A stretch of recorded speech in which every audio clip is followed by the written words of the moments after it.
Kann ich jemanden wirklich halal kennenlernen, ohne in Haram zu rutschen? Oder ist das heute fast unmöglich? Die meisten Dinge fangen inzwischen harmlos an.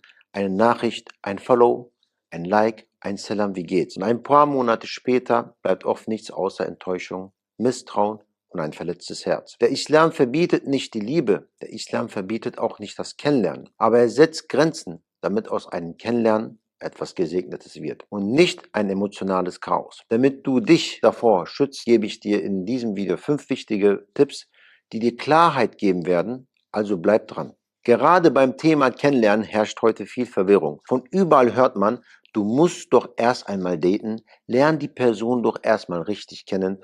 Ohne Beziehung kannst du doch gar nicht heiraten. Gleichzeitig weiß man als Muslim, der Islam setzt Grenzen, kein Dating, keine Intimität, keine heimlichen Beziehungen. Und dann kommt diese Frage auf, wie soll das überhaupt funktionieren? Wie lernt man halal jemanden kennen, ohne dass es unnatürlich oder erzwungen wirkt? Viele denken deshalb, es gibt nur zwei Extreme. Entweder ich lerne jemanden komplett heimlich kennen oder meine Eltern suchen jemanden aus und ich habe gar nichts zu sagen. Aber die Wahrheit ist, der Islam erlaubt Kennenlernen, solange die Absicht und der Rahmen stimmen. Und genau hier beginnt alles mit einem Punkt, den viele unterschätzen. Punkt 1: Die Absicht. Warum willst du überhaupt heiraten? Nur weil du dich einsam fühlst? Nur weil du jemanden willst? Nur weil du denkst, jetzt ist einfach mal Zeit? Eine Ehe ist im Islam nicht nur etwas Romantisches. Sie ist auch ein Gottesdienst, ein Weg, Allah näher zu kommen, ein Weg, gemeinsam sauber zu leben, Verantwortung zu tragen und sich im Glauben zu stärken. Schau mal, auch das Gebet ist ein Gottesdienst, aber damit dieser Gottesdienst richtig ist, braucht es die richtige Absicht. Und ähnlich ist es auch bei der Ehe. Wenn die Absicht verdreht ist, wird auch der Weg dorthin oft verdreht. Wenn die Absicht aber sauber ist, also Allahs Zufriedenheit, Schutz vor Haram, Aufbau einer gesunden Ehe, dann verändert das alles. Dann gehst du nicht mehr mit der Haltung rein, Hauptsache ich habe jemanden, sondern mit der Haltung, ich will etwas, das vor Allah Bestand hat. Und das macht einen riesigen Unterschied. Punkt 2: Bist du überhaupt bereit für eine Ehe? Das ist eine Frage, vor der viele sich drücken. Man sagt schnell, ich will heiraten, aber wenn man genau hinschaut, merkt man emotional nicht bereit, mental nicht bereit, finanziell nicht bereit, charakterisch noch nicht stabil. Und genau da muss man ehrlich sein. Eine Ehe bedeutet nicht nur Gefühle, eine Ehe bedeutet Verantwortung, Miete, Finanzen, Geduld, Konflikte, Pflichten, Familie, Verzichte, Verlässlichkeit. Manche gehen völlig unüberlegt in die Ehe rein. Ihnen fehlt schlicht die Reife. Und genau daran zersprechen später nicht wenige Ehen. Nicht unbedingt, weil beide böse Menschen sind, sondern weil sie für diese Verantwortung einfach noch nicht reif genug waren. Deshalb ist die Frage nicht nur, will ich heiraten, sondern auch, bin ich überhaupt in der Lage, eine Ehe zu tragen? Und manchmal ist das Ehrlichste, was man sagen kann, ich bin noch nicht so weit. Und das ist keine Schwäche, das ist Reife. Punkt 3: Istihara und Rat von erfahrenen, qualifizierten Menschen. Der Islam lehrt uns, wichtige Entscheidungen nicht isoliert zu treffen. Gerade bei der Ehe ist es wertvoll, Rat einzuholen von Eltern, von vertrauenswürdigen Freunden, von Mentoren, von älteren Geschwistern, von Menschen mit echter Lebenserfahrung. Denn oft sehen andere Dinge, die du selbst in dem Moment gar nicht erkennst. Wichtig ist aber, nicht jeder, der eine Meinung hat, ist automatisch eine gute Anlaufstelle. Wenn du Rat suchst, dann such ihn bei Leuten, die wirklich qualifiziert sind. Menschen, die Verstand haben. Menschen, die Erfahrung haben. Menschen, die nicht naiv urteilen. Menschen, die mit Wissen, Klarheit und Aufrichtigkeit helfen können. Dasselbe gilt auch für einen Vermittler. Ein guter Vermittler ist nicht einfach irgendeine Person, die mal eben Kontakte weiterleitet, sondern jemand, der ernsthaft helfen kann, beide Seiten schützt und das Kennenlernen sauber hält. Manche finden so etwas altmodisch. In Wahrheit kann es beide Seiten vor sehr viel Unruhe und Fehlern bewahren. Von der Erfahrung der Richtigen zu profitieren ist nichts Peinliches. Es ist klug. Punkt 4: Ehrliche Kommunikation. Ein riesiges Problem in der Kennenlernphase ist Unehrlichkeit. Man zeigt die schönste Version von sich selbst, man blendet Dinge aus, man redet Probleme klein, man verschweigt entscheidende Themen. Später kommt dann alles auf den Tisch und plötzlich ist das Vertrauen beschädigt. Dabei wird genau dieser Punkt oft viel zu wenig ernst genommen und leider gehört das zu den größten Gründen für spätere Eheprobleme und auch für Trennungen. Wenn es Dinge gibt, die für die Ehe relevant sind, dann dürfen sie nicht verschwiegen werden. Zum Beispiel große Schulden, schwierige familiäre Umstände, ernste gesundheitliche Themen, bestimmte starke Charakterprobleme. Dinge, die das gemeinsame Leben wesentlich beeinflussen. Warum ist das so wichtig? Weil eine Ehe auf Vertrauen aufbaut. Und Vertrauen beginnt nicht nach der Hochzeit, Vertrauen beginnt schon im Kennenlernen. Wer hier nicht ehrlich ist, baut von Anfang an auf einem wackeligen Fundament. Punkt 5: Erwartungen klären. Halal kennenlernen heißt nicht nur oberflächlich zu reden. Es geht nicht darum, ein paar nette Gespräche zu führen und sich gegenseitig sympathisch zu finden. Es geht darum, herauszufinden, ob man wirklich zusammenpasst. Deshalb müssen echte Themen auf den Tisch. Wie stellst du dir eine Ehe vor? Welche Rolle spielt Religion in deinem Alltag? Wie wichtig ist die Familie? Wie denkst du über Kindererziehung? Wie gehst du mit Konflikten um? Was erwartest du von deinem Partner? Wie sieht dein Verständnis von Verantwortung aus? Spätere Konflikte entstehen oft nicht erst in der Ehe, sie entstehen vorher, nur wurden sie nicht angesprochen. Was am Anfang nicht geklärt wird, explodiert später häufig umso stärker. Punkt 6: Die Grenzen des Islams. Ein Kennenlernen bedeutet nicht, dass plötzlich alle Grenzen fallen. Der Islam schützt nicht nur Taten, der Islam schützt auch Herzen. Darum gibt es klare Grenzen. Keine Intimität, kein heimliches Dating, keine emotionale Abhängigkeit ohne Nikah und sich nicht auf etwas einlassen, das man später bereut. Warum? Weil Gefühle sich nicht neutral entwickeln.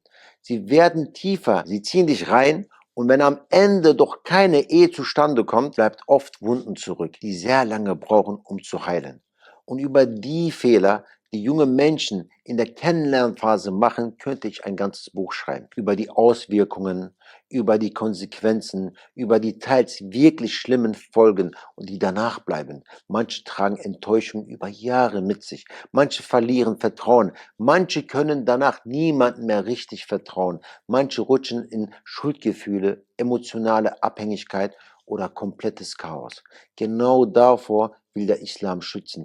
Intimität gehört in die Ehe und gerade weil sie dorthin gehört, bleibt sie dort auch etwas Wertvolles und Besonderes. Punkt 7: Arbeite an dir selbst. Viele suchen nach dem perfekten Partner, aber nur wenige fragen sich ehrlich, bin ich selbst überhaupt ein guter Ehepartner? Kannst du Verantwortung tragen? Kannst du geduldig sein? Kannst du Konflikte sauber lösen? Kannst du verzichten? Kannst du konstant sein? Arbeitest du an deinem Charakter? Und noch eine wichtige Frage: Kannst du überhaupt aus deinem Single-Lifestyle raus? Denn Ehe heißt nicht mehr, ich mache einfach, worauf ich gerade Lust habe. Ehe heißt Rücksicht, absprechen, mittragen, mitdenken, Verbindlichkeit. Eine gute Ehe beginnt nicht erst dann, wenn du die richtige Person findest, sie beginnt schon vorher mit deiner eigenen Entwicklung. Punkt 8: Gefühle richtig einordnen. Ein weiterer Punkt, der heute wichtig ist, sind Gefühle. Viele gehen das Thema fast nur noch emotional an. Man hört dann Sätze wie, ich habe einfach ein gutes Gefühl. Mein Herz sagt ja. Irgendwie fühlt es sich richtig an. Natürlich haben Gefühle ihren Platz. Niemand heiratet völlig emotionslos. Aber Gefühle können täuschen. Gerade am Anfang sieht man oft nur das Schöne. Nette Gespräche, Aufmerksamkeit, Komplimente, Hoffnung und schon entsteht eine Bindung. Nur eine Ehe trägt sich nicht allein durch Gefühle. Eine Ehe trägt sich durch Charakter, Verantwortung, Geduld, Religiosität, Werte, Zuverlässigkeit. Darum ist es wichtig, dass beim Kennenlernen nicht nur das Herz spricht, sondern auch der Verstand. Frag dich, passen unsere Lebensvorstellungen zusammen? Ist diese Person zuverlässig? Wie geht sie mit Druck um? Wie spricht sie über andere? Wie lebt sie ihre Religion? Hat sie Charakter? Der Prophet a.s. sagte sinngemäß, dass eine Frau wegen 4 Dingen geheiratet wird. Wegen ihres Vermögens, ihrer Herkunft, ihrer Schönheit oder ihrer Religion. Und dass man die religiöse wählen soll, damit man Erfolg hat. Die Botschaft dahinter ist klar. Nicht das Oberflächliche darf am Ende zu dieser Entscheidung führen, sondern das, was wirklich trägt, und dieser Maßstab gilt sinngemäß natürlich nicht nur für Männer, sondern genauso grundsätzlich für die Partnerwahl insgesamt. Sympathie ist schön, Anziehung ist schön, aber beides reicht nicht aus. Manchmal ist jemand sehr angenehm im Umgang, aber nicht geeignet für eine Ehe.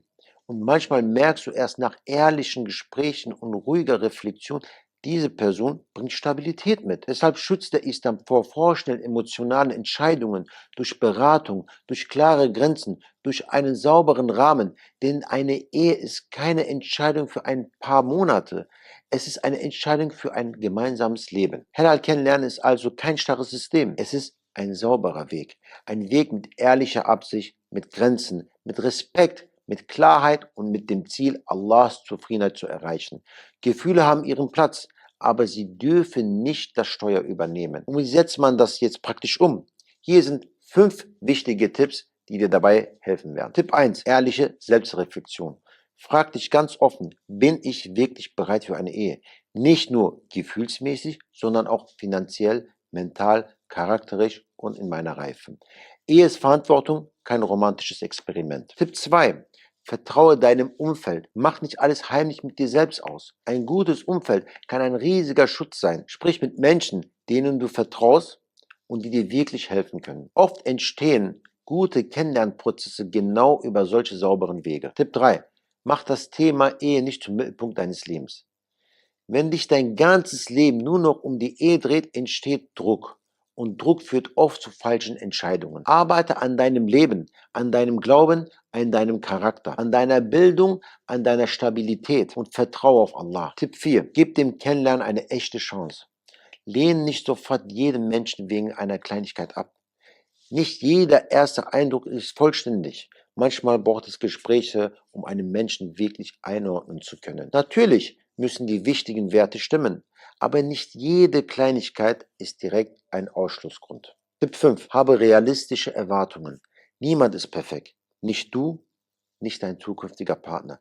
Eine starke Ehe entsteht nicht durch Perfektion, sondern durch Geduld, Verständnis, Barmherzigkeit und gemeinsames Wachstum. Halal kennenlernen ist kein Erschwernis. Es ist eine Erleichterung. Es schützt dein Herz, es schützt deine Würde, es schützt deine Zukunft. Und es kann der Weg zu einer Ehe sein, die nicht nur auf Gefühlen aufbaut, sondern auf Baraka. Wenn dir das Video gefallen hat, lass ein Like da, damit mehr junge Muslime dieses Thema sehen. Schreib auch gerne deine Gedanken oder Tipps in die Kommentare und abonniere den Kanal für mehr Inhalte rund um Islam, Alltag und persönliche Entwicklung. Walhamdulillahi Rabbil Alamin.